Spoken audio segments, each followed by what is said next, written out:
A lot of history nerds love this book. But I get most of the calls and most of the comments about the kickshaws that I've run across the bottom of every page. You're watching the Spotlight Network. Starring Hollywood's newsman, Logan Crawford. They now believe a single member. He works with TV and film legends. And now, Logan's shining the spotlight on the world's top emerging authors and creators. International were abducted. This is Spotlight with Logan Crawford. Streaming on Roku, Apple TV, and Amazon Fire TV. What can a courthouse reveal about the heart, history, and identity of a community? I'm Logan Crawford, and right now on Spotlight, we sit down with an amazing author. His name is Dean B. Settle, and he has penned a powerful book. It is called Inside Nebraska Courthouses. It's a journey through every courthouse in Nebraska, celebrating architecture, local history, preservation, and the shared legacy of communities across the state. We're delighted to have this very talented author join us here today. We thank the team for helping us put him on TV today, and we ask viewers like you to support authors like him by subscribing to our channel and by purchasing his amazing book. The links are below this interview. Dean, thank you so much for joining us here today. My pleasure. This is an amazing book. Who would have thought that by visiting the courthouses all around the state, you could get so much history? So let me ask you this. How did you come up with that idea? My wife and I, neither of us are from Nebraska. And so we wanted to learn about our adopted state. She was from Florida. I was from Iowa, but I'd worked in Kansas and I'd worked in California before I was recruited here to Lincoln, Nebraska, which is the capital of the state of Nebraska. And we started taking road trips, and Nebraska is a huge state with all kinds of different topography and all kinds of different industries. If you're on the east side along the Missouri River, you've got Omaha, you've got Lincoln, you've got millions of people. Maybe 2/3 of our state lives on the east side of our state. But the rest are cowboys and Indians and ranchers and farmers and really, really small towns. The state emerged as a result of Abraham Lincoln signing maybe the most important document he ever signed, and that was the Homestead Act. And so the Homestead Act allowed for free land, basically, in the Midwest, in the Great Plains. And so about the same time, the Union Pacific was punching their railroads in the 1860s across our state, which is 450 miles, all the way from Missouri to Wyoming. And they had no money.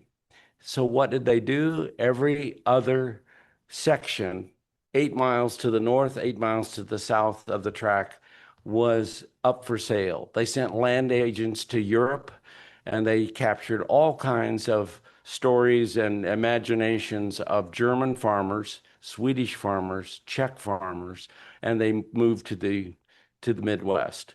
So that's, and our state even today probably has 60% of our population who have German heritage.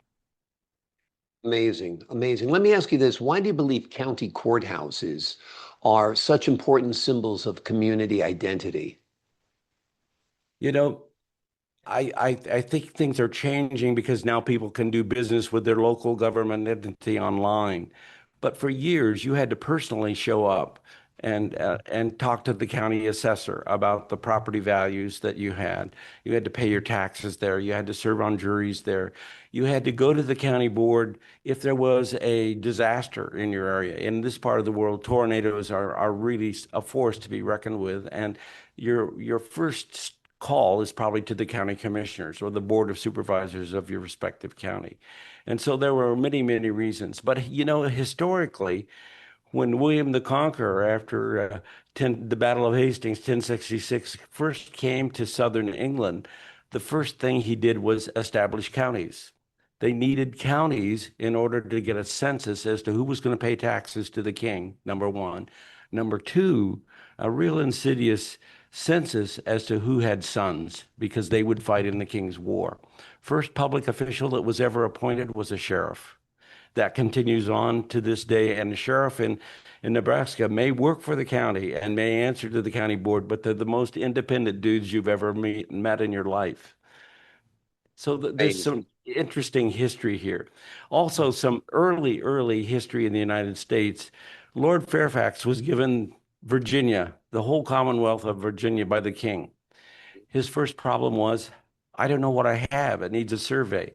George Washington's father was his best friend, and they played cards together. 15-year-old George Washington surveyed the Commonwealth of Virginia. Yeah. Amazing. 15 So years old. 15 years old. Yeah. Well, he was an amazing man, George Washington, no That doubt. was his first job. Yeah.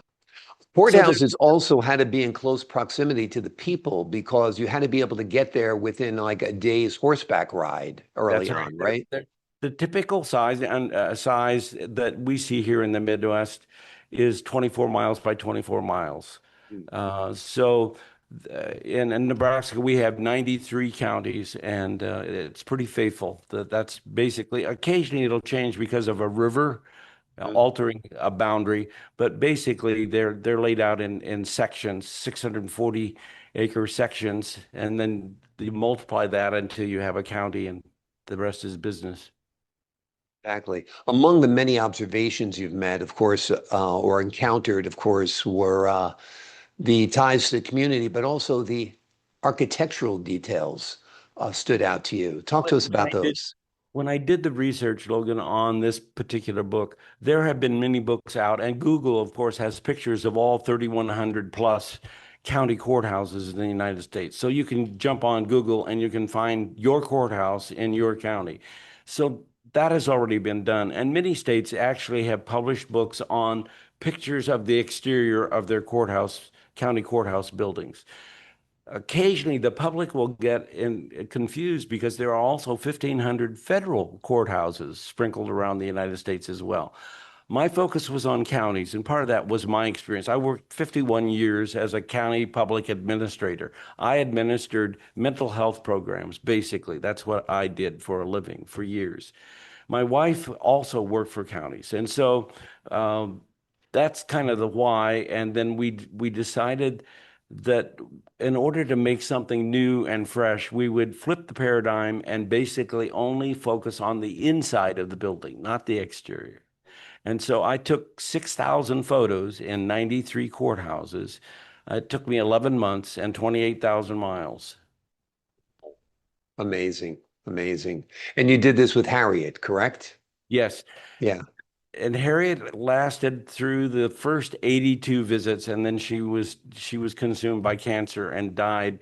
And Mm. as she lay dying, Logan, honest to God, she would look up at me and say, "How many more sites do we have left?" And I would Oh, say, "Hun, we have 11 left, and they're all in the Mountain Time Zone. I need to stay here, not be out, 6, 7 hours west of Lincoln."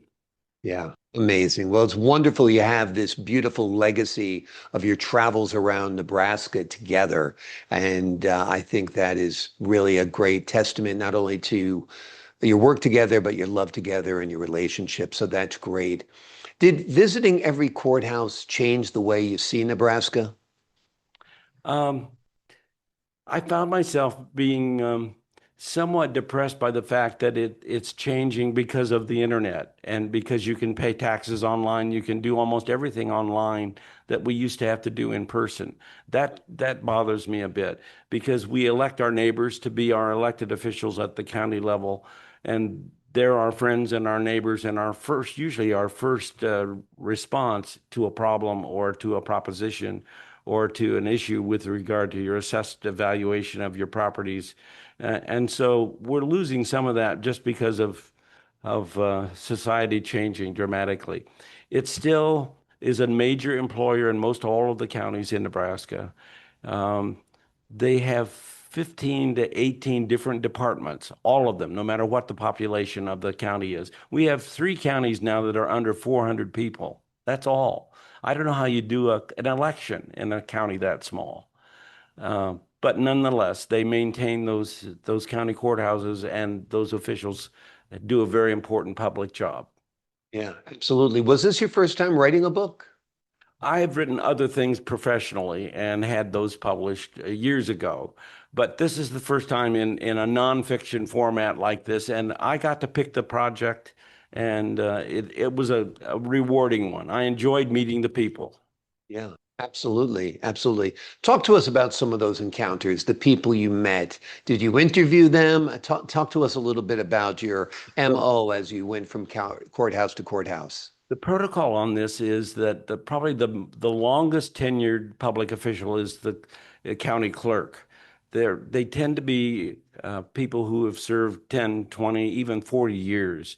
And so I would pick up the phone and would call to the county clerk's office, speak to the county clerk, and then actually set an appointment where I would come in, introduce myself, show a little protocol as to what I was interested in, and I would either be given permission to go ahead and do a self-guided tour, or they would assign somebody to walk with me, someone from the county clerk's office, sometimes a deputy sheriff, sometimes the clerk of the district court would provide the tour.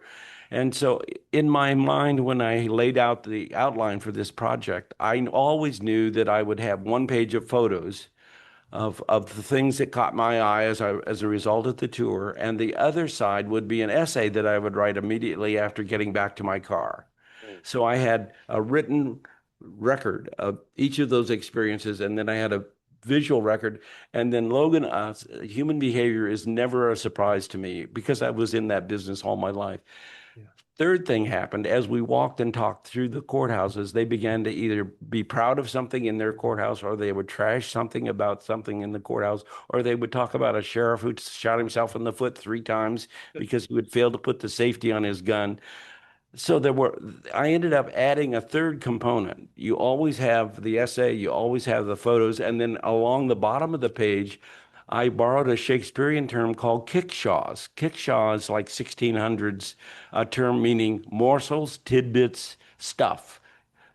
And so that's what runs along. And I must say, although this book is prized and valued by many, many people, a lot of history nerds love this book. But I get most of the calls and most of the comments about the kickshaws that I've run across the bottom of every page.